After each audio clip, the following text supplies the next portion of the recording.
statute regulates the issuance by the pretrial chamber of a warrant of arrest, prevent the person from continuing with the commission of that crime or a related crime which is within the jurisdiction of the court and which arises out of the same circumstances. In accordance with Article 60.2 of the statute, the person subjected to a warrant of arrest under Article 58 of the statute may apply for interim release pending trial. The pretrial chamber's ruling on such an application under Article 60.2 of the statute is provisional in nature, to the extent that it will be periodically reviewed at least every 120 days or at any time following a request by the detained person or the prosecutor, if satisfied that the circumstance so require. The pretrial chamber may modify its initial ruling on detention, pursuant Article 60.3 of the statute and Rule 118.2 of the Rules of Procedure and Evidence. Regarding the first ground of appeal and the question of whether the pretrial chamber erred in law by relying on hypothetical and non-specific risks to find that continued detention is warranted, the appeals chamber recalls that in determining whether the conditions pursuant Article 60.2 of the statute had been met, a chamber must find that detention appears necessary.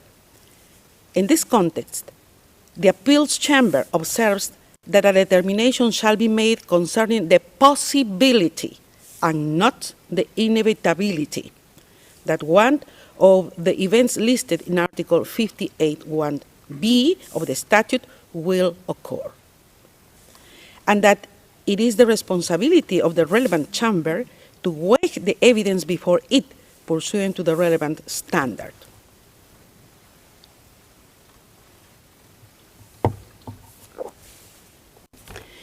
The appeals chamber notes that in its assessment of risks under Article 58(1)b of the statute, the pretrial chamber relied on this legal standard. Indeed, the pretrial chamber correctly referred to the standard that the assessment under Article 58(1)b of the statute concerns the possibility, not the inevitability, of a future occurrence. It then analyzed the material before it against this standard. Accordingly, the defense has failed to demonstrate that the pretrial chamber misapprehended the legal standard relevant to the assessment of risks under Article 58(1)b of the statute.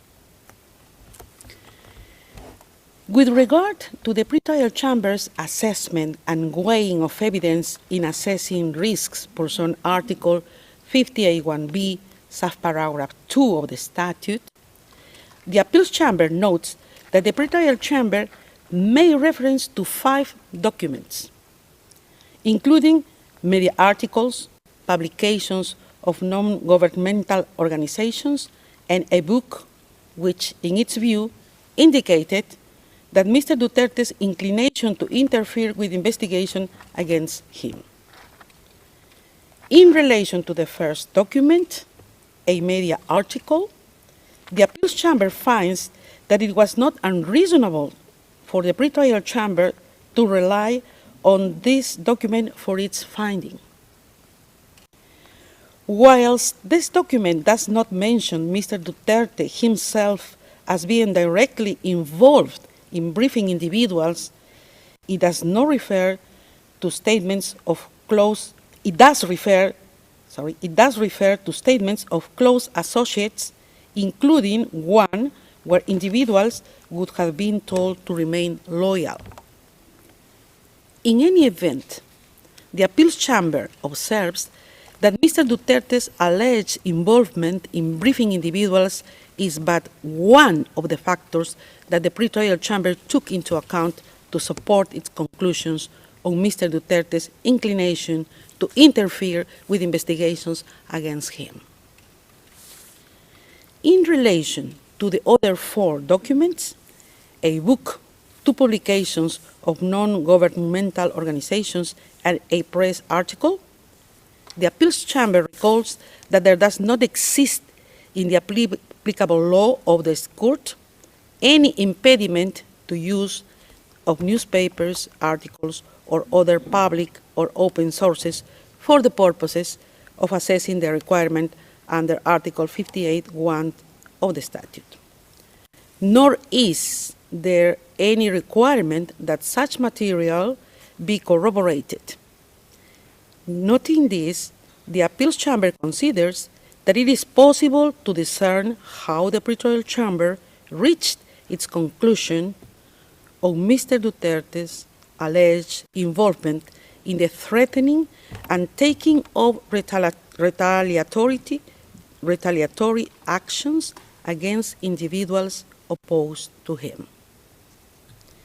In any event, the Appeals Chamber observes that this is only one of the factors that the pretrial chamber took into account to support its conclusion on Mr. Duterte's inclination to interfere with investigations against him, and more generally on the risk of Mr. Duterte obstructing or endangering the investigations or the court proceedings.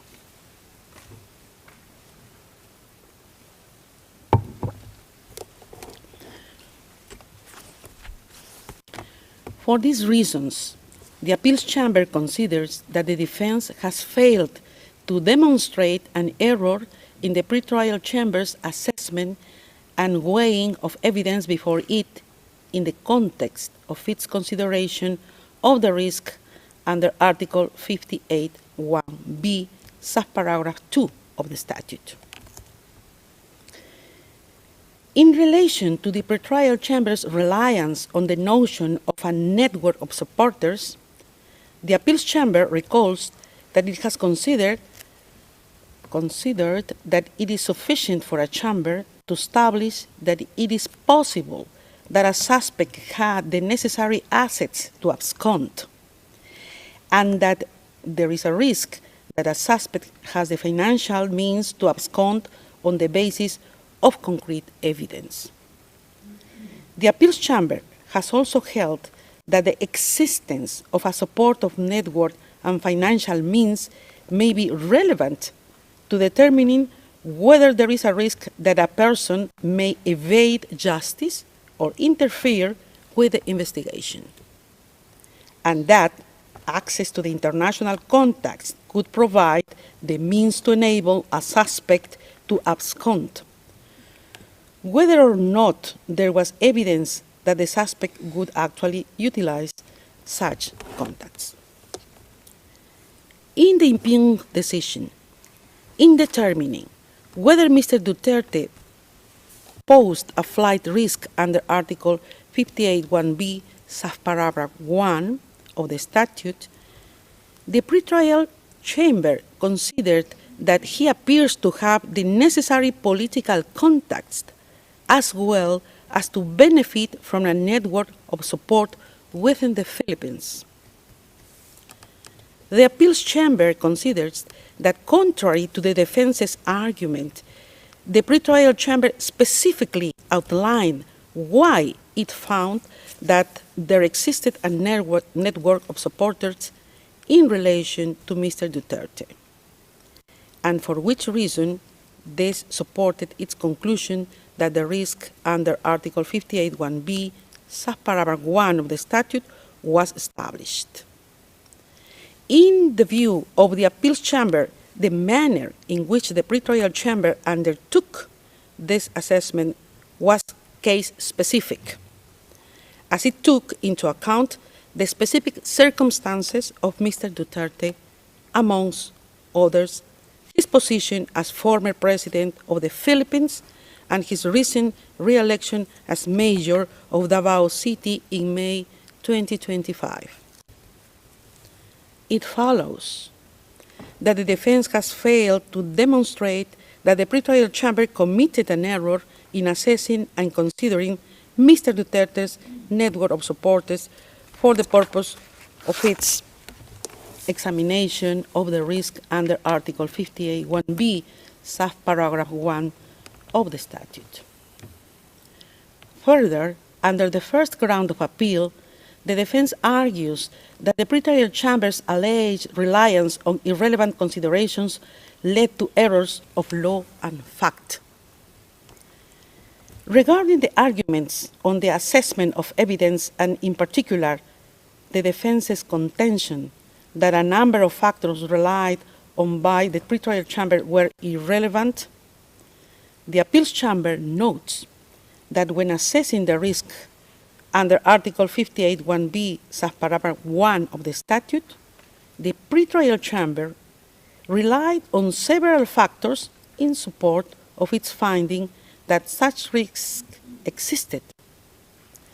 It relied on a statement by Mr. Duterte, statements by others, Mr. Duterte's position as a former president of the Philippines, and his recent re-election as mayor of Davao City, as well as the matter of the gravity of the alleged crimes and concomitant sentence in case of conviction. The appeals chamber observes that the defense does not explain why, in its view, these factors were irrelevant to the pretrial chamber's assessment. Without more, the defense has failed to substantiate that the pretrial chamber's reasoning and assessment were unreasonable.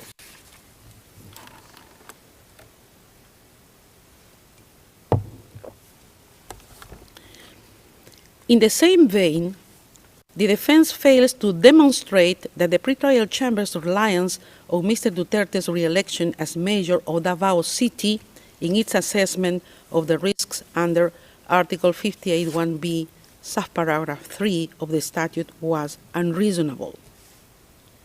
Moreover, with regard to the defense's contention that the pretrial chamber selectively cited facts and ignored others in the same items of evidence, the appeals chamber considers that the defense has failed to demonstrate how the fact that the pretrial chamber accorded weight to the statement from Mr. Duterte that it cited should result in the pretrial chamber's ignoring or attaching no weight to other statements.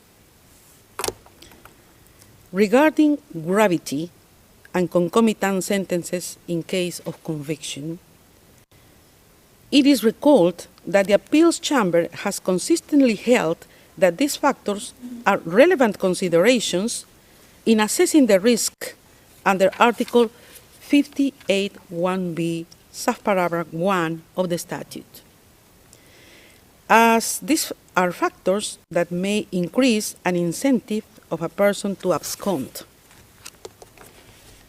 In the present instance, the gravity of the alleged crimes and the possibility of a lengthy sentence was but one of the factors the pretrial chamber took into account in its assessment of risks under Article 58(1)b, subparagraph 1 and 2 of the statute.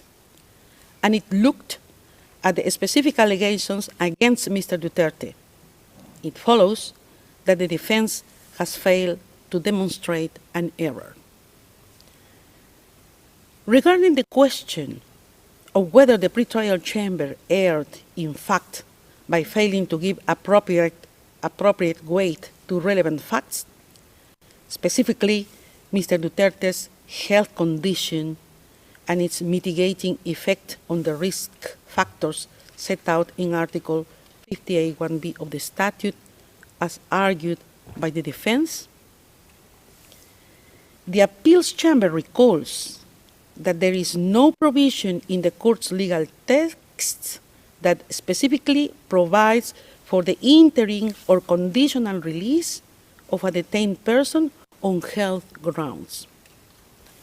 Nevertheless, the appeals chamber has indicated that the medical condition of a detained person may have an effect on the risks under Article 58(1)(b) of the statute, and may be a reason for a pretrial chamber to grant interim release with conditions.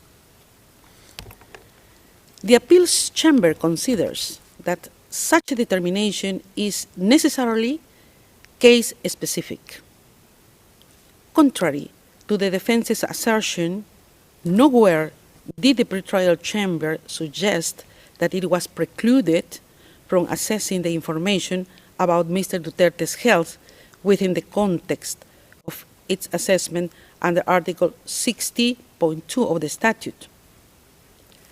Rather, it noted the reports placed before it and considered that they were unable to affect its finding on risks under Article 58(1)(b) of the statute. The defense has failed to show that the pretrial chamber's approach was unreasonable. For these reasons, having rejected the defense's argument under this ground of appeal, the first ground of appeal is rejected.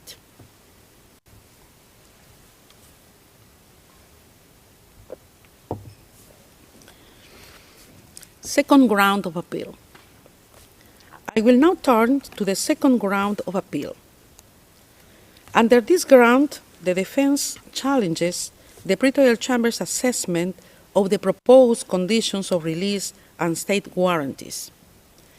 The defense argues that the pretrial chamber erred in law in failing to address the proposed conditions of release and state warranties. The appeals chamber is of the view that the pretrial chamber did not appear to criticize a lack of detail in the proposed conditions, but rather in the details as how the state which accepted to receive Mr. Duterte would implement the necessary conditions. The pretrial chamber did not consider release with conditions as required, but found that in the circumstances before it, the risks it had identified could not be mitigated by the proposed conditions.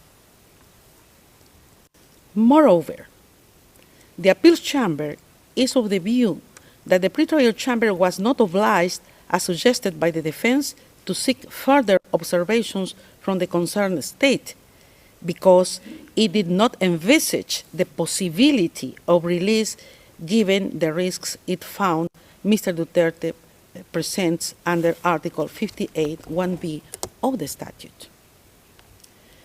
For these reasons, the appeals chamber finds that the defense has failed to identify an error by the pretrial chamber when addressing the proposed conditions of release and state warranties. In relation to the question of whether the pretrial chamber erred in law by failing to consider if the proposed state warranties could mitigate the risks under Article 58(1)(b) of the statute, the appeals chamber finds that this does not appear from the impugned decision that the pretrial chamber would have required an elimination of risks, as argued by the defense. Instead, the impugned decision specifically states that the pretrial chamber did not consider the suggested conditions to sufficiently mitigate the identified risks. It is also apparent from the factors brought forward by the pretrial chamber when examining the implementation of conditions that it did consider them. Finally, the appeals chamber considers irrelevant to which conditions the prosecutor agreed when discussing potential release of the suspect to the host state. What matters are not conditions that may, in principle, be possible in case of a release to a state different to the one proposed by the defense. Rather, what is of consequence for the pretrial chamber's assessment are the conditions and warranties proffered in relation to a release to the state party concerned. For these reasons, the appeals chamber is of the view that the defense failed to substantiate the pretrial chamber's conclusions were unreasonable.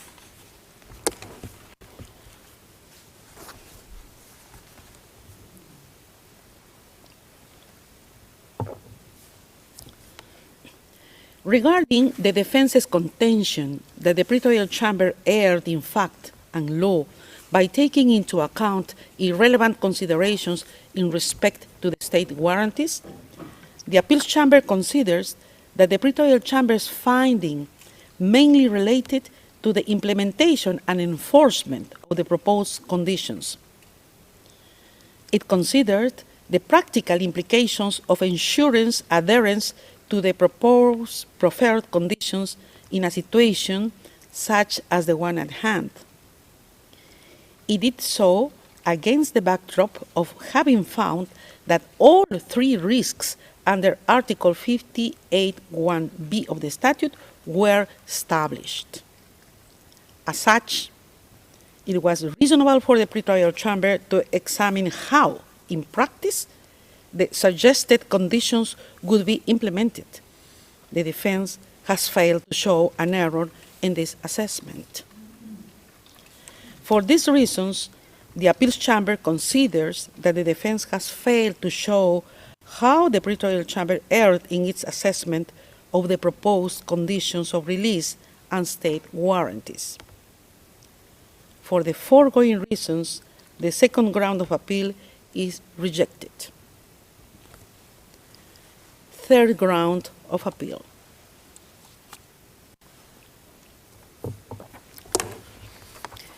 Regarding the third ground of appeal, within which the defense argues that the pretrial chamber erred in not considering humanitarian grounds either as independent consideration or mitigating factor in assessing interim release, the appeals chamber considers that the pretrial chamber did not refuse to address the question of interim release on humanitarian grounds. Rather, it gave the reasons for which, in its view, the humanitarian grounds advanced by the defense were not sufficiently set out in the case at hand.